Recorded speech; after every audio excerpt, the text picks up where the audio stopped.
Alors, bonjour et bonjour à tous. Dernière petite vidéo pour vous parler de Black Ops 7 et on va aborder le mode zombie. Alors, le mode zombie. J'ai jamais été particulièrement fan du mode parce que le côté système de vagues, système de manches, quand j'entendais certains potes ou certains camarades de classe ou même des amis qui ont joué encore assez récemment, et qui me disaient ouais moi j'ai fait manche 50, manche 60, je dis mais c'est pas possible, moi je fais manche 10, je me fais déglinguer. Et du coup ça me bloquait, je me dis bah le mode zombie c'est pas pour moi. Pourtant il y avait des modes, il y avait des maps sympas, voilà. C'est vraiment quand j'ai commencé à jouer à Black Ops 4, j'ai commencé à m'intéresser un petit peu au lore, aux histoires, je me suis rendu compte de tous les secrets qui révélaient, les personnages, je me suis attaché aux personnages notamment du zombie de Black Ops 4, parce que ce soit Scarlett, Bruno, le français, Diego ou Shaw. Et honnêtement, j'ai adoré. J'ai adoré mon expérience sur Black Ops 4, que j'avais presque regretté d'avoir acheté. Mais le mode zombie a fait que je suis devenu fan de ce mode, tant il y a d'histoires, tant il y a de secrets. Alors évidemment, le système par vague, c'est pas trop pour moi, et des fois je me dis, bah c'est con, je pourrais jamais voir la cinématique, parce que je me fais déglinguer à la manche 20, même manche 30, des fois. Wow. On fait des trucs qui nous surprennent. Mais voilà, je trouve que les secrets dans les modes zombies, c'est vraiment le truc qui pimente le mode. Et bah, pour l'instant, le mode zombie de Black Ops 7, je m'amuse beaucoup. J'adore, vraiment, je fais du survie, je fais la map principale. Vraiment, j'adore. Je me régale. J'ai été vraiment déçu du zombie de Black Ops 6. Voilà, j'ai pas réussi à accrocher à l'histoire. Enfin, franchement, je me suis pas fait chier, mais j'étais déçu. Alors, est-ce que du coup, ça influence mon jugement sur Black Ops 7, que je suis plus permissif? Qui sait? Mais en tout cas, sur le zombie de Black Ops, sur le zombie de Black Ops 7, franchement, j'adore. Voilà.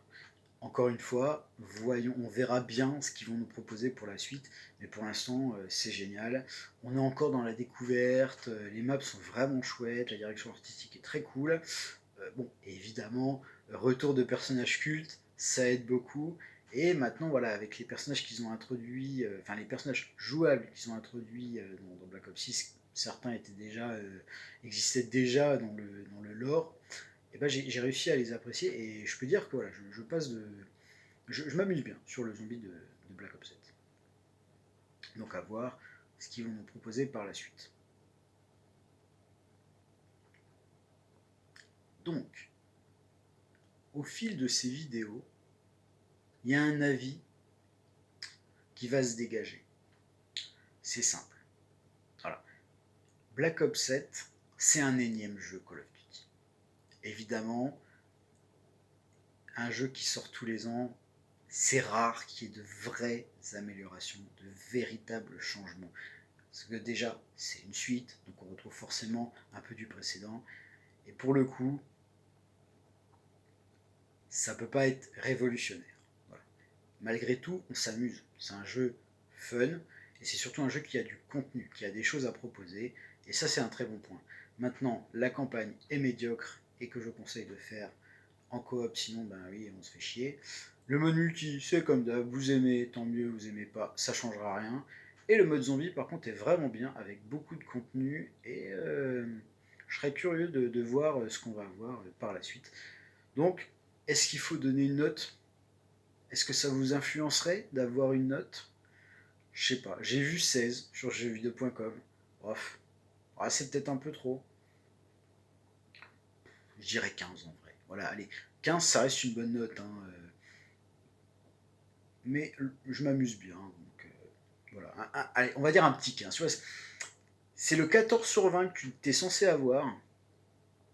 Et là, le prof se rappelle que tu as un élève sympa qui participe souvent. Donc il dit, allez, 14, allez, je vais lui mettre un petit 15 parce que moi, je l'aime bien celui-là, tu vois. Donc voilà, un petit 15. Le jeu a du contenu. euh, c'est sympa, on s'amuse. C'est pas révolutionnaire, mais c'est fun. Le mode campagne est moyen, avec quand même deux trois petites fulgurances. Mais ça, c'est normal, hein. Même quand un truc est moyen, il y a toujours moyen de trouver du positif. Sauf si le truc est merdique, là c'est très compliqué. Hein, voilà. Donc, ce Black Ops 7, encore une fois, si vous êtes habitué des Call of et que vous avez envie d'y jouer, bah allez-y, franchement, ne vous restreignez pas. Après, oui, on sait, il y a Battlefield 6. Bon, bah j'ai pas la PS5, donc j'ai pas Battlefield 6, évidemment, sinon j'y aurais déjà joué, je pense. Mais voilà, faites-vous plaisir. Mais si ça vous amuse d'aller dézinguer le jeu en disant ouais, c'est de la merde, pire jeu du monde, bah faites-le, allez, faites-le. Faites-vous plaisir. Si c'est comme ça que vous prenez votre kiff, allez-y. Mais dans tous les cas, la question c'est est-ce que vous avez envie d'y jouer? Et si vous avez envie, bah allez-y, franchement. Et entre vous, restez courtois. N'allez pas insulter les gens. Voilà, j'ai vu une vidéo d'un mec qui a fait une longue vidéo d'1 heure en disant qu'il n'aime pas le jeu, qu'on se fout de la gueule des consommateurs. Ok, c'était intéressant. Bah voilà, c'est son avis. Très bien. Et je l'entends, voilà. Moi, je m'amuse. Franchement, c'est le kiff. Je regrette pas de passer du temps sur le jeu. Et c'est le plus important. Parce que le plus important, c'est vous. Mais par contre, guettez, parce qu'il y a toujours des livres qui sortent, et j'ai toujours des avis à vous proposer, et toujours des recos, hein, parce que la lecture, c'est toute l'année. Voilà. Mais mettons que par exemple, euh, un célèbre festival de BD soit annulé. Eh bien, ça ne vous empêcherait pas de lire de la BD toute l'année. Parce que la passion du livre, c'est toute l'année. Et toutes les années à venir, bien sûr. Donc sur ce, je vous souhaite de très bonnes lectures, de bonnes games, un bon appétit hein, pour ceux qui vont manger avant de voir cette vidéo. Je ne sais pas après. Peu importe, je m'égare encore une fois. Gare du Nord, voilà, petite blague. Et sinon, bonne soirée, bonne journée, et à la prochaine pour une nouvelle vidéo. Voilà, c'était gratuit celui-là.